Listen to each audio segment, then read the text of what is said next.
Y en nuestro espacio que tenemos todos los martes dedicada a la igualdad, vamos a hablar hoy de un episodio oscuro para la historia de nuestro país, sobre todo por la represión a las mujeres. El Patronato de Protección a la Mujer fue un mecanismo que usó la dictadura franquista para ejercer el control sobre las mujeres y que cumplieran la férrea moral católica. Ya está con nosotros Noemí Galván, que es delegada de Igualdad de Radio Televisión Canaria. Buenos días. ¿Qué tal, María? Buenos días. Ese Patronato de Protección a la Mujer se creó en 1941, aunque ya venía operando desde mucho antes, y en principio trataba de encarrilar, enderezar a todas esas mujeres que se consideraba que estuvieran descarriadas. Ahora vamos a ver que no fue tanto así, y hoy nos acompaña una mujer que ha sido superviviente de ese patronato.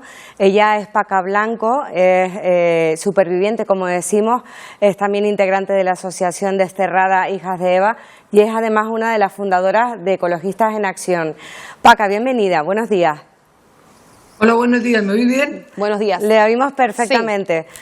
Paca, hablaba de la historia del patronato, de esa historia oscura. Ahora ha vuelto a la actualidad y muchas personas lo hemos conocido porque se ha producido el mes pasado un acto de petición público de perdón por parte de la Confederación de Religiosos, un acto en el que ustedes han negado ese perdón. ¿Por qué? Bueno, pues porque ha sido un lavado de cara. Bueno, es algo por lo que hemos estado luchando muchísimos años, esperando que llegara este perdón, porque era la única forma que teníamos de demostrar públicamente el daño que nos han hecho y que bueno, que no cuesta en ningún sitio, porque la mayoría de los expedientes se han quemado, los han triturado poniendo el pretexto de la protección de datos y no teníamos pruebas de lo que estábamos diciendo. Este perdón lo que ha venido a hacer, aunque para ellos ha sido un lavado de cara, para nosotras ha sido la demostración de que lo que estábamos contando era cierto. Y no estamos de acuerdo, no estábamos de acuerdo con el perdón, porque, bueno, cuando alguien pide perdón a alguien es porque reconoce que ha hecho daño, pero está dispuesto a repararlo. Y estas personas, pues lo único que estaban dispuestos es a decir perdón, como hizo Juan Carlos, perdón, no lo volveré a hacer y pelillos a la mar. Y no estamos de acuerdo con eso. Queremos justicia y reparación. Paca, hablaba al principio se hablaba de mujeres descarriadas como las protagonistas de esos traslados a centros del patronato, mujeres que eran prostituidas, pero también se dan otras circunstancias tan peculiares como la suya. En su caso, ¿qué fue lo que la hizo merecedora, entre comillas, de acabar en centros? Mira, lo primero que quiero decir es que la mayoría de las internas de ese patronato no eran las prostitutas. La mayoría éramos adolescentes, éramos miles y miles de adolescentes que estábamos presas en cárceles del patronato sin haber cometido ningún tipo de delito, ni el de prostitución. Éramos jóvenes que nos pilló. Bueno, pues yo estuve en el año 67 y 68, pues en plena efervescencia de una transición política sangrienta, de una revolución musical, de una adolescencia con todas las hormonas revueltas y una rebeldía innata en los que somos los adolescentes de 16 años. Y eso era suficiente. Asistir a una manifestación en aquella época, llevar una minifalda, llegar tarde a casa, todo eso era suficiente motivo para cerrarte en un reformatorio del patronato. Sí, entiendo también, Paca, que hablaba de por llevar simplemente una minifalda. En ese grupo, en el patronato, también estaban en ese momento pues mujeres que fumaban, mujeres que a lo mejor también se quedaban embarazadas a una edad muy temprana.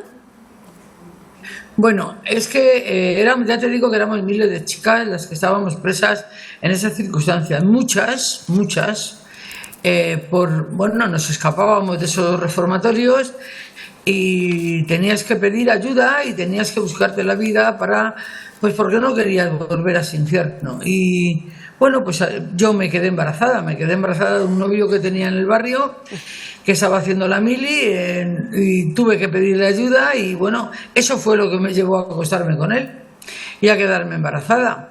Y a lo que cuando me vuelven a detener, la policía del patronato, me llevan a un reformatorio estaba en Peña Grande, que éramos todas adolescentes preñadas o madres jovencitas. Pues imagínate qué infierno es tener a tantísima adolescente pues con niños o embarazadas y, bueno, con maltrato físico, psíquico y con explotación laboral. Era un horror, un horror. Se ha sabido con los años también que muchos de los centros del patronato podrían estar vinculados también a los robos de bebés, casos de robos de bebés que se han conocido. Vamos a ver, el reformatorio o maternidad de Peñagrande, como lo llamaban, las chicas teníamos miedo de que los niños subieran a la enfermería porque ya no bajaban. Los niños nos bajaban diciendo que se habían muerto y esos niños se los llevaban familias católicas y del régimen. Entonces, el robo de niños ha sido constante. No ha sido uno ni dos, ha sido la mayoría. La mayoría de las mujeres, bueno, de las niñas, madres que han tenido 2 niños en Peñagrande, pues se han quedado sin niños. Paca, yo me escapé. María le comentaba, disculpe Paca, que también Canarias tuvo centros del patronato, son conocidos, por lo menos que se sepa, 2 en Tenerife, el Purificación de María de la Cuesta y también el de Gracia, ambos en La Laguna, porque había una red, una junta presidida por Carmen Polo en aquel momento y luego esas personalidades que formaban parte de las diferentes juntas más locales. Paca, hemos querido recordar este episodio. Ustedes, como bien dicen, piden verdad, justicia y reparación y por ello piden que se las considere a las supervivientes y a las víctimas, en este caso, víctimas de la dictadura franquista. Por supuesto, es que era lo que éramos víctimas de la dictadura. Yo cuando me escapé de Peñagrande, embarazada de 8 meses, que enseguida tuve la niña, y me escapé, porque viendo los horrores que estaban ocurriendo allí, pues no quería que mi hijo o mi hija nacieran en esas circunstancias. Estaba viendo un horror que no le quería ni para mí ni para mi hija, y me escapé. Y eso me provocó que ya, como me había escapado de otros centros, me quisieran aplicar la ley de vagos y maleantes y llevarme a la cárcel sin haber cometido ningún delito y quitarme a la niña, claro. Es tremenda la historia, sin duda. Hoy hemos querido, a través de Paca, que la hemos conocido a raíz de este homenaje que se ha hecho, este acto de petición de perdón que, como recordamos, ellas han negado, recordar este episodio oscuro que, por desgracia, duró mucho, porque el patronato duró hasta 1985, bien terminada la dictadura, y hemos querido recordarlo también porque es importantísimo añadir la perspectiva de género también a la memoria histórica. Paca Blanco, muchísimas gracias por acompañarnos. Gracias por su testimonio. Buenos días. Muchísimas gracias a vosotros por hacer ese eco. Un saludo. Bueno, pues unas palabras muy interesantes, sin duda, Noemí. Te esperamos la próxima semana con más asuntos. Gracias por estar con nosotros.